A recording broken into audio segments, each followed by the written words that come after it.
Welcome to exam theory. तो आज हम लोग इस वीडियो में बिहार आमीन के प्रीवियस ईयर क्वेश्चन के मैथ के सॉल्यूशन देखेंगे, जो कि आपके एक बार 2005 में हो चुके हैं, 2013 और एक बार आपका 2014 में आमीन का एग्ज़ाम हुआ था। और ये जो है आपका यहाँ पर जो एक जो है बिहार एसएससी की, जो कि एक पास 2005 को हुई थी और दूसरा पार्ट एक जो आपका 23/11 और 2013 को हुई थी। ये दोनों डेट के जो है सारे सॉल्यूशन जो है बिहार आमीन के इस चैनल पर करा दिए गए हैं। तो ये दोनों वीडियो के सॉल्यूशन जो आप हमारे चैनल के प्लेलिस्ट में जाकर देख सकते हैं। ये जो आपका ये तीसरा पार्ट है, इसके भी जो है जीके के सॉल्यूशन करा दिए गए हैं। और हम लोग जो है 27/7/2014 के इसके जो है मैथ के सॉल्यूशन इस वीडियो में देखेंगे। तो वीडियो के अंत तक जरूर बने रहिएगा। तो अगर आप इस चैनल पर नए हैं तो हमारे चैनल को सब्सक्राइब जरूर कर ले।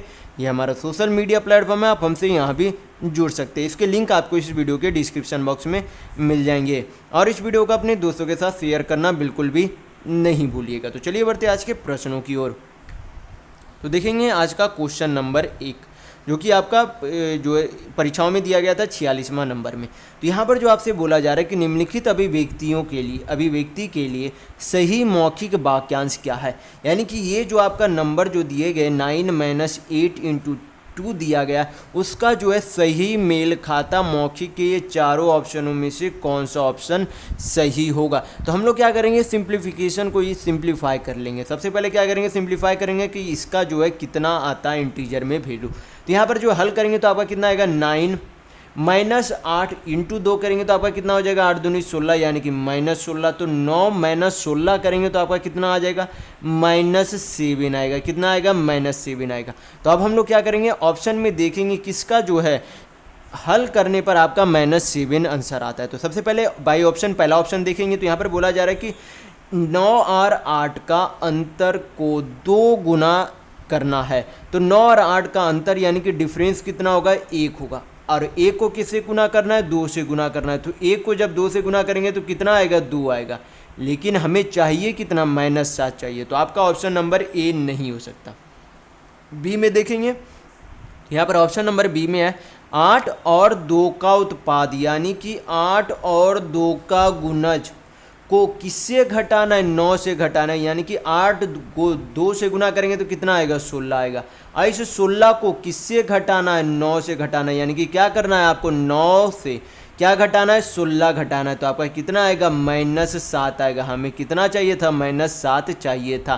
तो यहाँ पर जो आपका किससे जो है हल करने पर, यानी कि आपका ऑप्शन नंबर बी का जो है हल करने पर आपका क्या आता है -7 आता है। यानी कि ये जो है आपका ऑप्शन नंबर बी बिल्कुल सही होगा। देखेंगे नेक्स्ट क्वेश्चन में यहाँ पर दिया गया है कि कौन सा भी व्यक्ति जो है निम्नलिखित विवरण प्रतिनिधित्व करता है। तो n × n × n × n, आपका n जो है कितने बार है n जो है टोटल 4 बार गुना किया गया है। तो इसे हम लोग सिंप्लीफाई करके क्या लिख सकते हैं n पर पावर 4 क्या लिख सकते हैं n पर पावर 4 लिख सकते हैं। तो यहाँ पर आपका ऑप्शन नंबर बी बिल्कुल सही होगा। देखेंगे नेक्स्ट क्वेश्चन।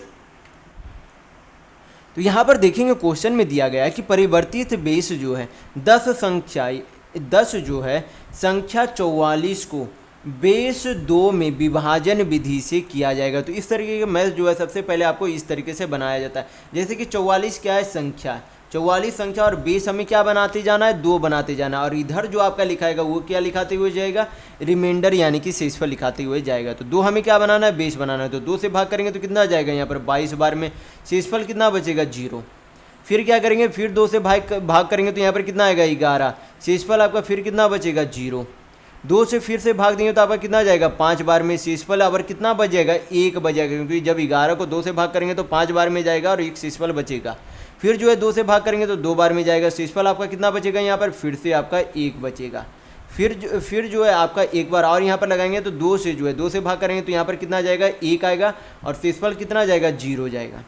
यानी कि यहाँ पर से आप क्या करेंगे, यहाँ पर से ये जो संख्या दिख रही है उससे जो है फिर उल्टा ऊपर की ओर हमें शेषफल को लिखते हुए जाना है। तो सबसे पहले क्या लिखेंगे 1 को लिखेंगे 1 लिखेंगे, उसके बाद क्या लिखेंगे 0, उसके बाद क्या है फिर 2 बार 1 है तो 2 बार 1 लिखेंगे, उसके बाद क्या है 2 बार 0 है। फिर जो है यहाँ पर क्या कर देंगे 2 को यहाँ पर बेस बना देंगे। तो यहाँ पर आपका आंसर कितना आ जाएगा 1,11,000 पे बेस 2, यानी कि आपका ऑप्शन नंबर ए जो है आपका बिल्कुल सही होगा। देखेंगे नेक्स्ट क्वेश्चन। यहाँ पर क्वेश्चन में दिया गया है कि -6 का क्यूब का घनत्व यानी कि क्यूब जो है जब इसे सिंप्लीफाई कर लिया जाएगा तो इसका मान कितना आएगा। तो आपको पता होना चाहिए कि 6 का जब क्यूब करेंगे तो कितना आएगा, 6 छक 36 छक 216 होता है। कितना होता है, 216। और माइनस पे पावर 3 रहेगा। जब भी ऋणात्मक यानी कि निगेटिव वैल्यू रहेगा और इस पर कोई भी जो पावर जो कि विषम नंबर में पावर रहेगा तो बाहर हमेशा क्या आएगा, माइनस हमेशा बाहर आएगा। जब भी आपका पावर विषम रहेगा तो अगर आपका बेस यहाँ पर माइनस में है तो बाहर भी आपका जो क्यूब या फिर पावर 5 हो या फिर पावर 1 हो, हमेशा बाहर जो हल करने पर आएगा वो क्या आएगा, माइनस में ही आंसर आएगा। तो यहाँ पर आपका ऑप्शन नंबर बी बिल्कुल सही होगा। देखेंगे नेक्स्ट क्वेश्चन।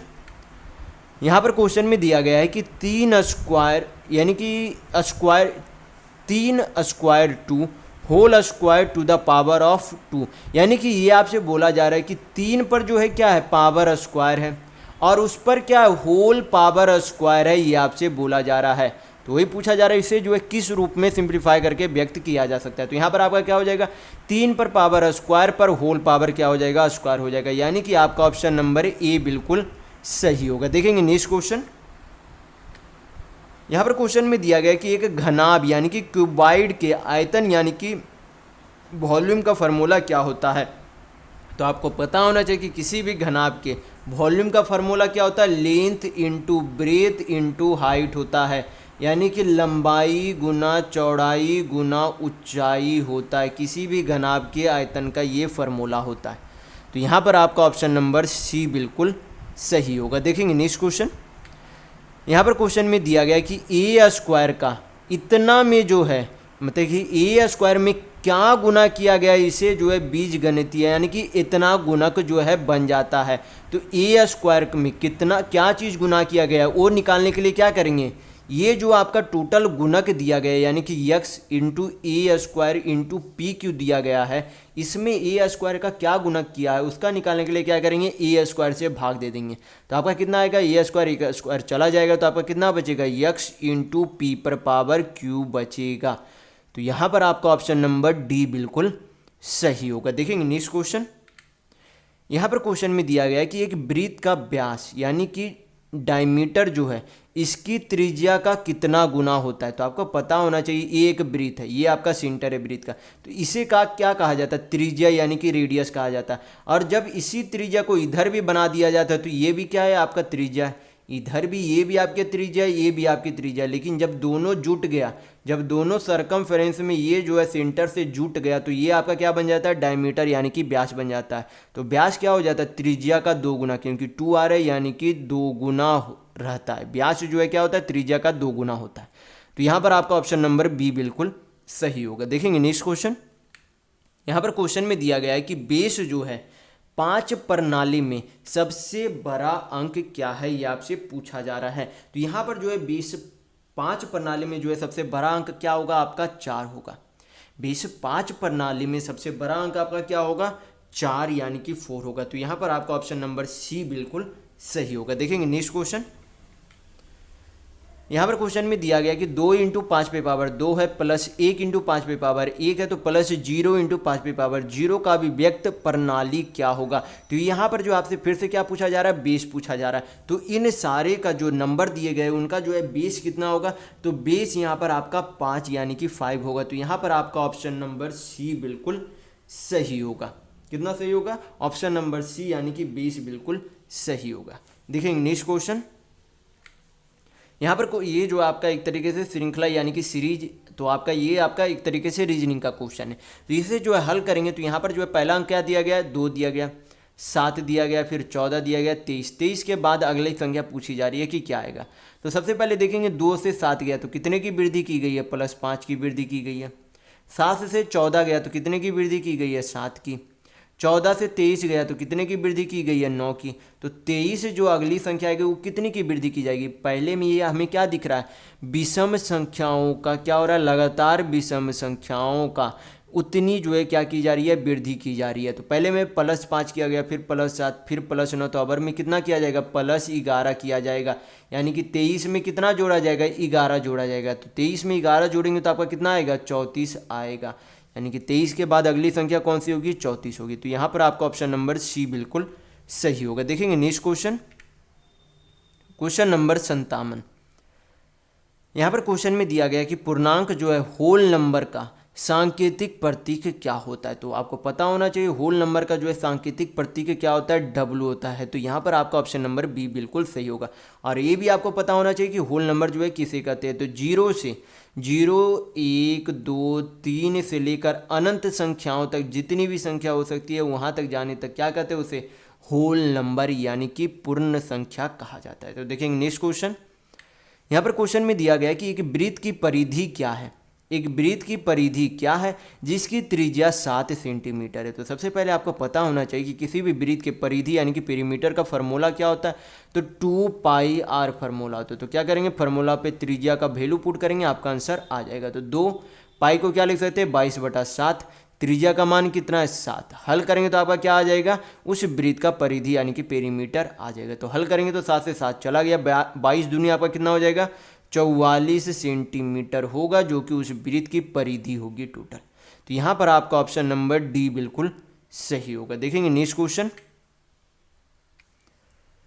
यहाँ पर क्वेश्चन में दिया गया कि सबसे छोटा प्राकृतिक संख्या क्या है। तो प्राकृतिक संख्या किसे कहते हैं, प्राकृतिक संख्या आपका 1 से शुरुआत होता है, यानी कि 1, 2, 3, 4 इस तरीके से अनंत तक जितनी भी संख्या होती है उसे क्या कहा जाता है, नेचुरल नंबर यानी कि प्राकृतिक संख्या कहा जाती है। तो प्राकृतिक संख्या में सबसे छोटी संख्या कौन सी होगी, 1 होगी। तो 1 आपका क्या होगा, आंसर होगा। तो यहाँ पर आपका ऑप्शन नंबर ए बिल्कुल सही होगा। देखेंगे नेक्स्ट क्वेश्चन। यहाँ पर क्वेश्चन में दिया गया है कि दो बीजगणितीय पद के बीच में प्लस या फिर माइनस है तो व्यंजक को क्या कहेंगे। तो कोई भी जो है बीजगणितीय में अगर एक प्लस और एक माइनस में आपका व्यंजक हो तो उसे क्या कहेंगे, द्विपद कहेंगे। क्या कहेंगे, उसे द्विपद कहा जाता है और उसे द्विपद कहते भी है। तो यहाँ पर आपका ऑप्शन नंबर डी बिल्कुल सही होगा। देखेंगे नेक्स्ट क्वेश्चन। यहाँ पर क्वेश्चन में दिया गया कि क्यूब यानी कि हिंदी में क्या होता है, हिंदी में यहाँ पर घन होता है। क्या होता है, क्यूब को हिंदी में घन कहा जाता है। तो आपसे पूछा जा रहा है कि घन का कुल सतह क्षेत्रफल क्या होगा, यानी कि टोटल सरफेस एरिया क्या होगा। तो घन का जो है टोटल सरफेस एरिया यानी कि कुल सतह क्षेत्रफल क्या होता है, 6 गुना भुजा स्क्वायर होता है। क्या होता है, 6 गुना भुजा स्क्वायर होता है। भुजा को यहाँ पर क्या किया गया है, ए मान लिया गया। तो हम लोग क्या मान लेंगे, भुजा को ए मान लेंगे तो क्या हो जाएगा आपका वैल्यू 6e² होगा। क्या होगा, 6e² होगा। तो यहाँ पर आपका ऑप्शन नंबर बी बिल्कुल सही होगा कि क्यूब का जो है कुल सतह क्षेत्रफल का फार्मूला क्या होता है, 6e² होता है। देखेंगे नेक्स्ट क्वेश्चन। यहाँ पर क्वेश्चन में दिया गया है कि 75 फलों का जो है मूल्य कितना है, 375 रुपये है। तो आपसे पूछा जा रहा है कि 3 फलों का मूल्य कितना होगा। तो एक फल का जो है मूल्य निकालने के लिए क्या करेंगे, टोटल रुपये में से जितना फल जो है खरीदा गया उसको क्या कर देंगे, भाग कर देंगे। तो आपका क्या निकल जाएगा, एक फल का मूल्य। हमें कितने फल का मूल्य चाहिए, 3 फल का मूल्य चाहिए। यहाँ पर से हल करेंगे तो आपका क्या निकल जाएगा, 3 फल का मूल्य निकल जाएगा। तो 375 को 75 से काटेंगे तो कितना बार में चला जाएगा, 7 × 5 = 35 यानी कि 5 बार में चला जाएगा। आपका कितना आ जाएगा, 5 × 3 यानी कि 15 रुपये आ जाएगा। तो 3 फलों का जो है मूल्य कितना होगा, 15 रुपये होगा। तो यहाँ पर आपका ऑप्शन नंबर ए बिल्कुल सही होगा। देखेंगे नेक्स्ट क्वेश्चन। यहाँ पर क्वेश्चन में दिया गया है कि एक मोटर गाड़ी जो है 45 किलोमीटर प्रति घंटा की गति से 3 घंटों में कितनी दूरी तय करेगा, ये आपसे पूछा जा रहा है। तो दूरी बराबर आपको फार्मूला पता होना चाहिए कि दूरी बराबर क्या होता है आपका, चाल इंटू समय होता है, यानी कि डिस्टेंस बराबर स्पीड इंटू टाइम होता है। तो चाल आपकी कितनी है, 45 किलोमीटर प्रति घंटा, और कितने समय तक जो है ये जो है दूरी तय करता है, 3 घंटे में ये दूरी तय करता है। गुना करेंगे तो आपका क्या निकल जाएगा, डिस्टेंस यानी कि दूरी आ जाएगा। तो हल करेंगे तो आपका कितना आ जाएगा, 5 × 15 1, 4 × 12 1 कितना होगा, 13, यानी कि 135 किलोमीटर क्या हो जाएगी, उस मोटर गाड़ी द्वारा कुल तय की गई दूरी होगी। तो यहाँ पर आपका ऑप्शन नंबर ए बिल्कुल सही होगा। देखेंगे नेक्स्ट क्वेश्चन। यहाँ पर क्वेश्चन में दिया गया है कि 360 किलोमीटर की दूरी 40 किलोमीटर प्रति घंटा की गति से एक गाड़ी कितने देर में तय करेगी।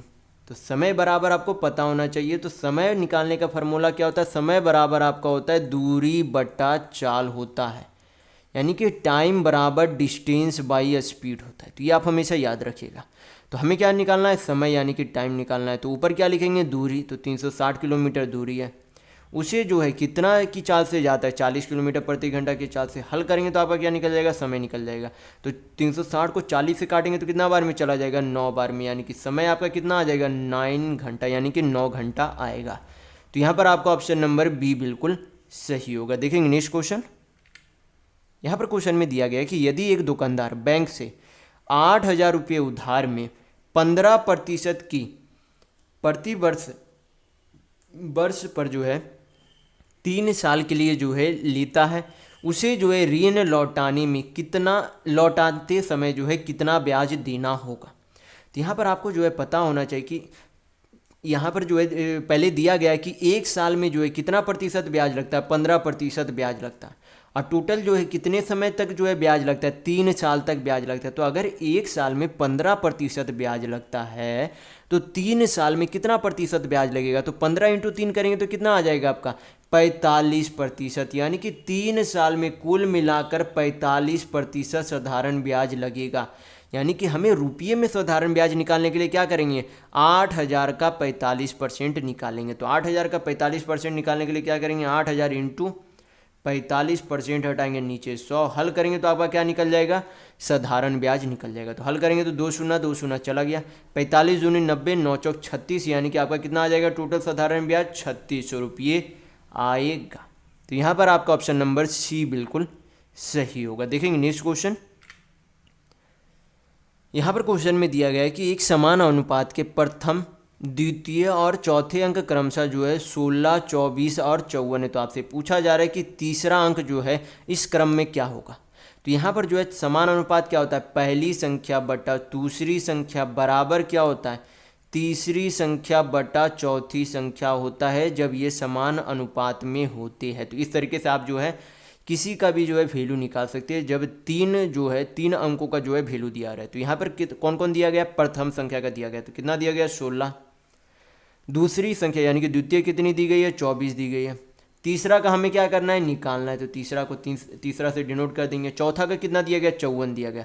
हल करेंगे, यहाँ पर आपका आंसर आ जाएगा। तो हल करेंगे तो 8 दूनी 16, 8 तिया 24, 3 से 54 काटेंगे तो आपका कितना बार में चला जाएगा, 18 बार में चला जाएगा। यानी कि तीसरी संख्या आपकी कितनी आ जाएगी, तो क्रॉस गुना करेंगे तो आपका कितना आ जाएगा, 18 × 2, यानी कि कितना आ जाएगा, 36 आ जाएगा। यानी कि तीसरी संख्या आपकी कितनी हो जाएगी, 36, यानी कि 36 होगी। तो यहाँ पर आपका ऑप्शन नंबर ए बिल्कुल सही होगा। देखेंगे नेक्स्ट क्वेश्चन।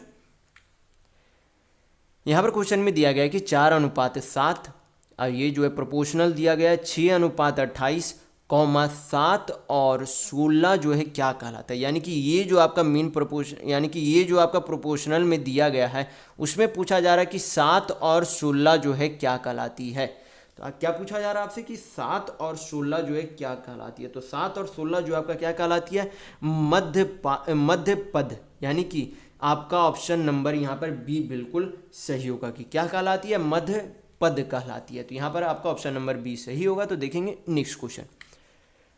यहाँ पर क्वेश्चन में दिया गया है कि 1,000 रुपये का 8% प्रति वर्ष का सामान्य ब्याज की दर से 4 वर्षों के लिए मिश्र धन क्या होगा।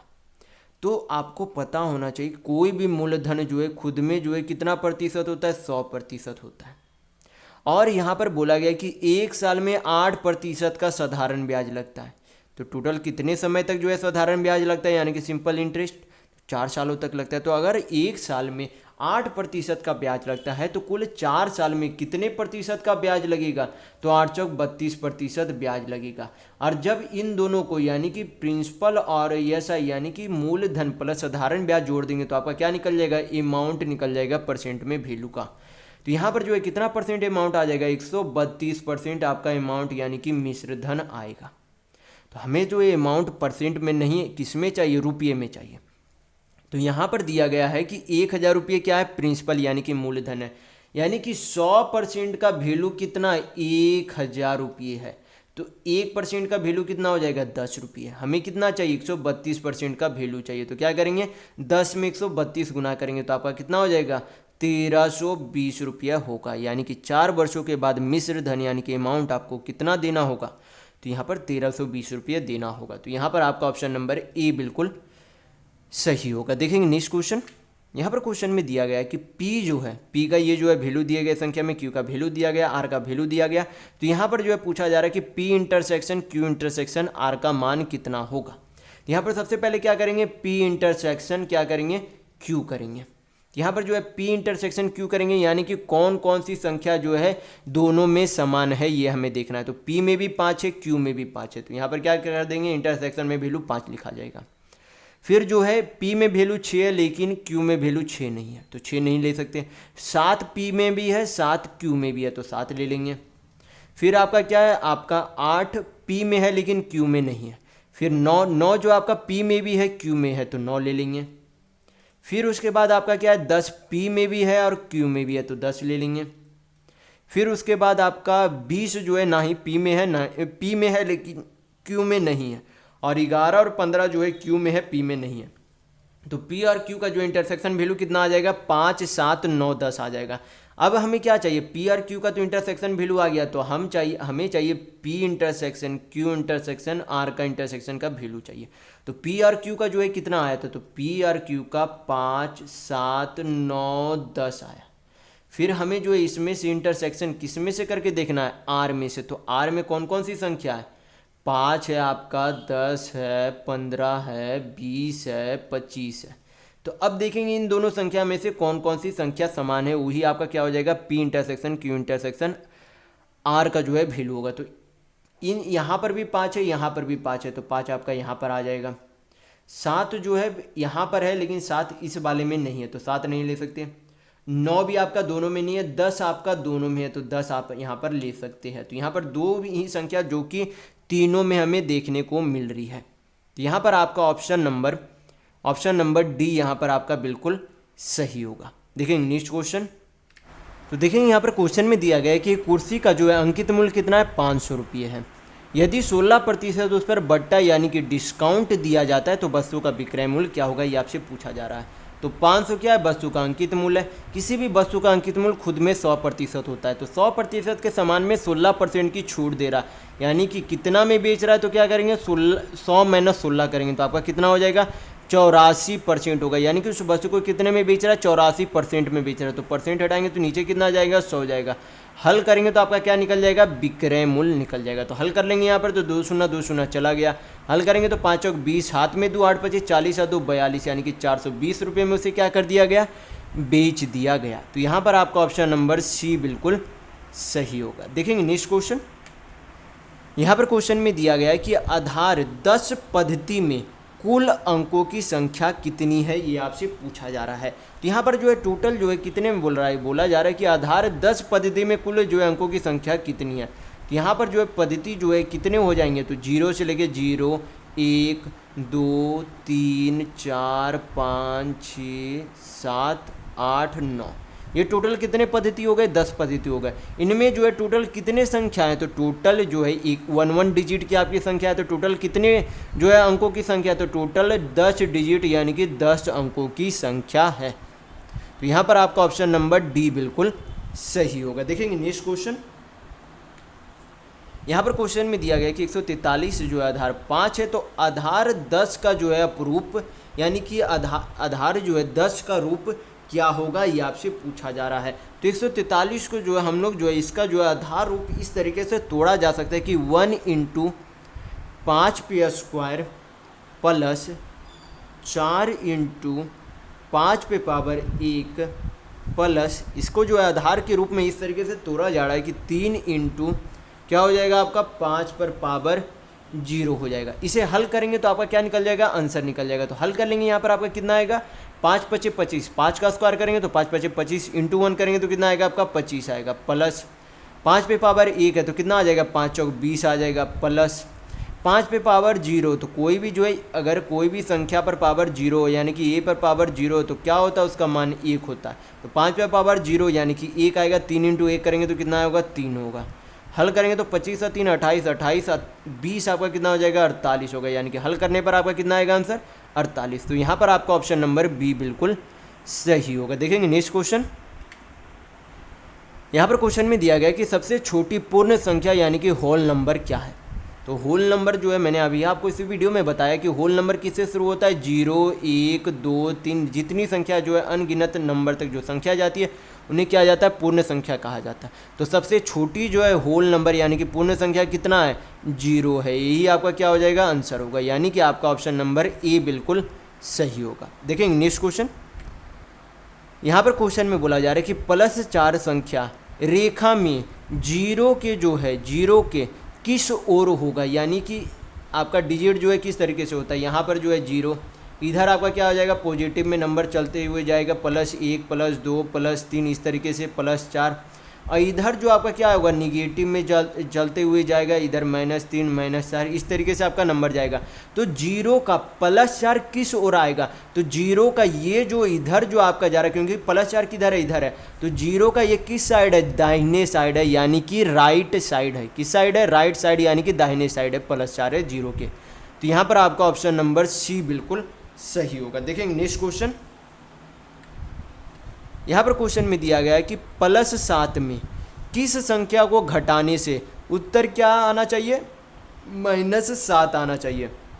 तो बोला क्या जा रहा है कि +7 में क्या घटाए, तो क्या मान लेते कि -x घटाया जाए, और हल करने पर कितना है, -7 है। तो यहाँ पर क्या करेंगे, हल करेंगे तो आपका कितना आएगा, यहाँ पर -x बराबर, या आपका क्या हो जाएगा, -7 +5 उधर जाएगा तो क्या हो जाएगा, -5, यानी कि -x बराबर कितना हो जाएगा, -12, माइनस से माइनस कट जाएगा, यानी कि x बराबर क्या आ जाएगा आपका, +12 आ जाएगा। क्या आ जाएगा आपका, +12 आएगा, यानी कि आपका ऑप्शन नंबर ए बिल्कुल सही होगा। देखेंगे नेक्स्ट क्वेश्चन।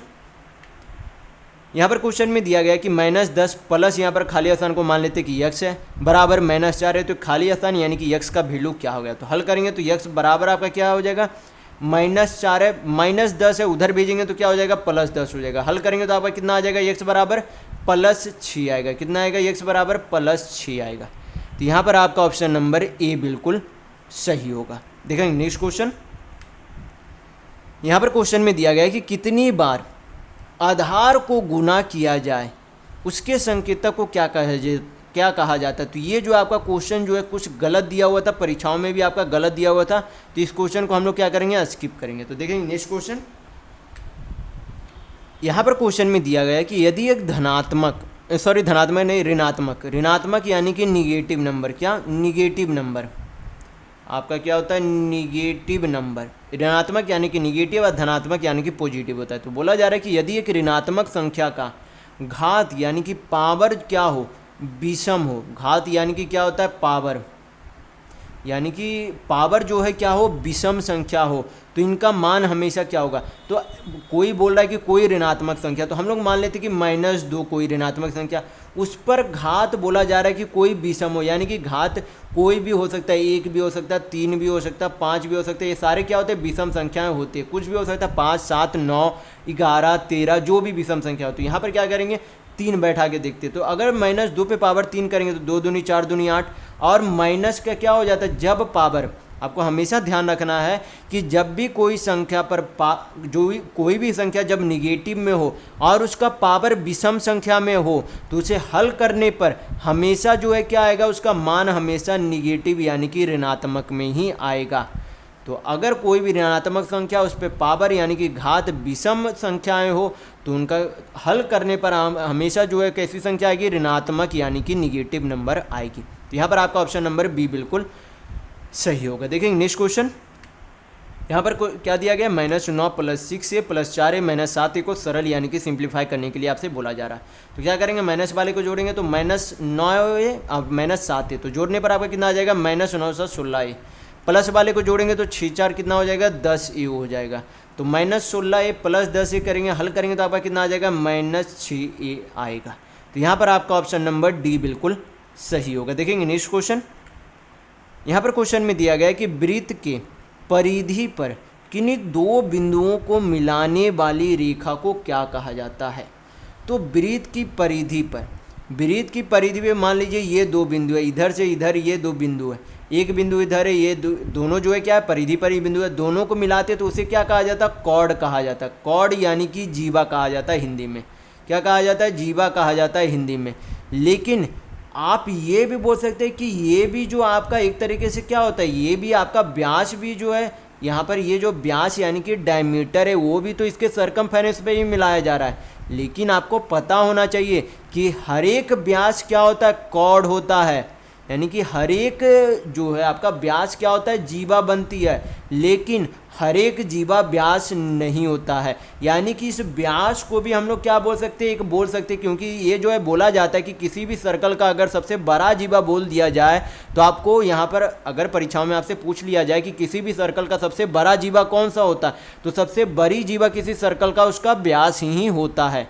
यहाँ पर से हमें पता चलता है कि कोई भी जो भी व्यास होती है उसे जीवा कहा जाता है, लेकिन हर एक जीवा को व्यास नहीं कहा जाता। तो यहाँ पर आपका आंसर क्या होगा, जीवा सही होगा, ना कि व्यास सही होगा। तो यहाँ पर आपका ऑप्शन नंबर डी बिल्कुल सही होगा। देखेंगे नेक्स्ट क्वेश्चन।